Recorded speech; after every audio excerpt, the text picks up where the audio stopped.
Warning: of all the paranormal tools utilized, professionals warn against using the Ouija board incorrectly. If you are going to use this tool, please listen all the way to the end for detailed risk factors. Please tell others in the comments to take these warnings seriously. We would also appreciate you subscribing. It really does help us grow. Thank you. Ouija boards have long fascinated those drawn to the unknown. They promise a direct line to the spirit world, fueling curiosity and intrigue. Some see them as harmless games, others as serious tools for communication. The board's design is simple: letters, numbers, and the words yes, no, and goodbye. The planchette, a small heart-shaped piece, glides over the board under users' fingertips. Many believe spirits guide the planchette to spell out messages. For paranormal investigators, the Ouija board is controversial. Some swear by it, others avoid it entirely.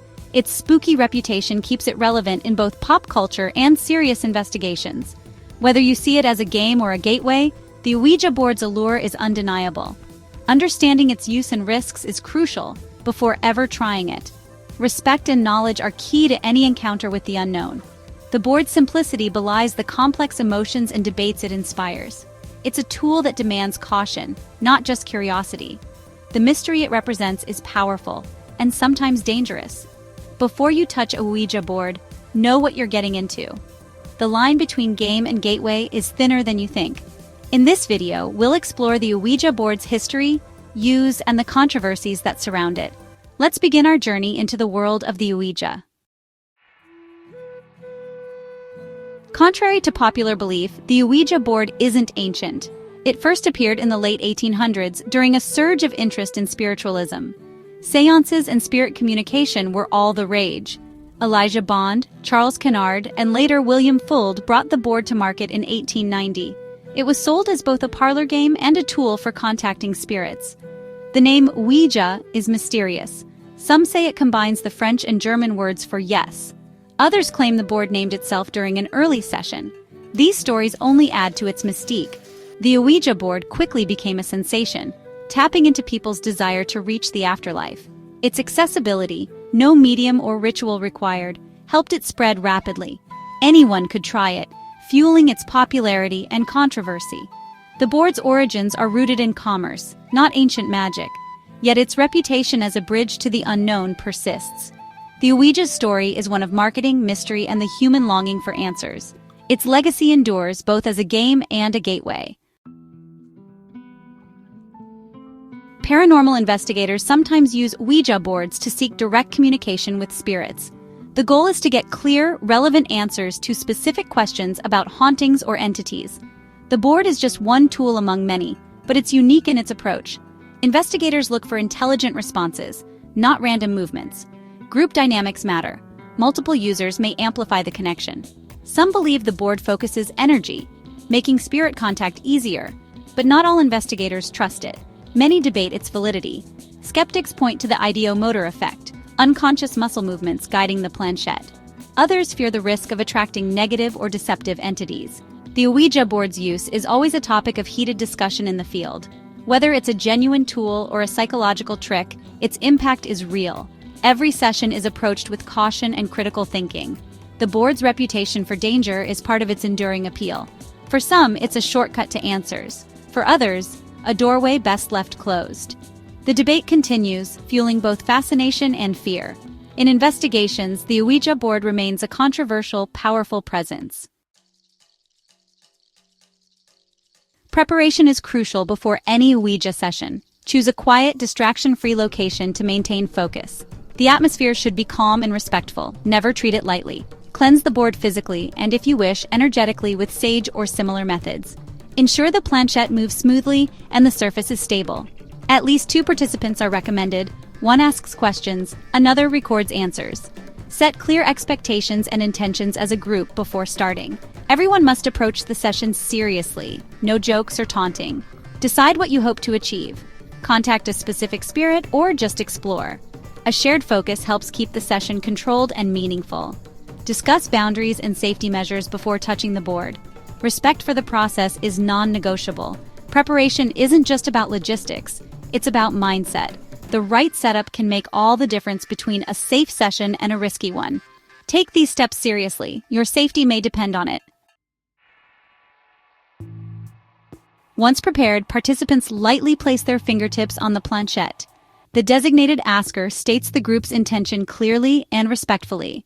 Start with simple yes or no questions to establish a connection. Wait patiently. Sometimes the planchette moves slowly, or not at all at first. If it moves, let it guide your fingers. Don't force or anticipate. The scribe records every letter, number, or word the planchette points to. Responses may be clear or cryptic, requiring careful interpretation. Keep questions concise and avoid leading the board.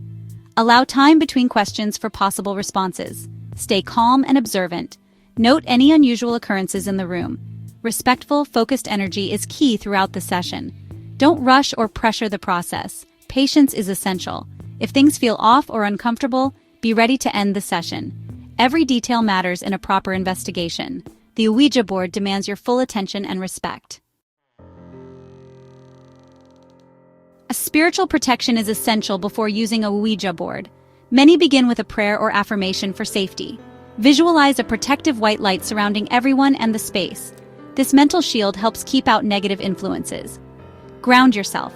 Feel your connection to the earth to stay centered. Use protective objects if you wish, religious symbols, crystals, or personal talismans. Place them on or near the board, or wear them for added security. Clearly state your boundaries out loud. Only positive, benevolent energies are welcome.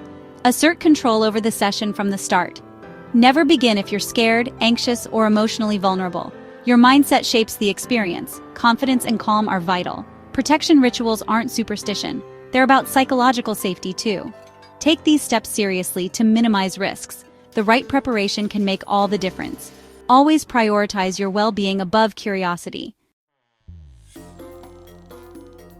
Properly closing a Ouija session is vital. Never just walk away. Move the planchette to goodbye and announce the session's end clearly. Thank any entities for communicating, then firmly state that the session is over. Some repeat this process to ensure closure. Afterward, cleanse the area. Smudge with sage, ring bells, or use singing bowls. Open windows for fresh air and sunlight to clear lingering energy. Cleanse yourself too. Wash hands, splash your face, or take a salt bath. Ground yourself with food, drink, or mundane conversation. These steps help you detach and return to normalcy. Skipping closure can leave doors open to unwanted influences. Treat the end of the session as seriously as the beginning. Rituals of closure are about respect and safety. Don't underestimate their importance. Always finish what you start with the Ouija board. Using a Ouija board carries real risks, even for experienced users. You might attract mischievous or malevolent entities, or receive disturbing messages. Some spirits may lie, manipulate, or try to attach themselves to participants. The information received can be false or emotionally unsettling. Vulnerable users are especially at risk for emotional distress. Obsession is another danger. Some become reliant on the board for guidance. This can lead to unhealthy detachment from reality and intuition. The Ouija board is a tool, not an oracle. Don't let it dictate your life. Maintain skepticism and critical thinking at all times. Psychological effects are real. Fear and suggestion can shape your experience. If anyone feels scared or overwhelmed, stop and close the session immediately. Respect the power of the board and your own limits. A calm, controlled approach is your best defense. The risks are real. Never take them lightly. Use the Ouija board responsibly or not at all. The Ouija board remains a source of fascination and debate. Some see it as a gateway to the unknown, others a psychological curiosity. Its true nature, spiritual conduit or subconscious mirror, remains unresolved. If you choose to use one, do so with caution and respect.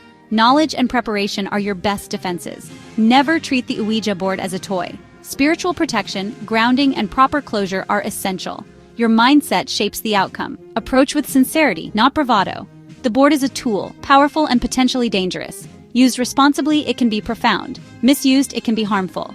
The mysteries it touches are deep. Be prepared for anything. Stay grounded, stay safe, and never underestimate what you might encounter. The Ouija board's allure endures, but so do its risks. Approach with open eyes and a steady mind.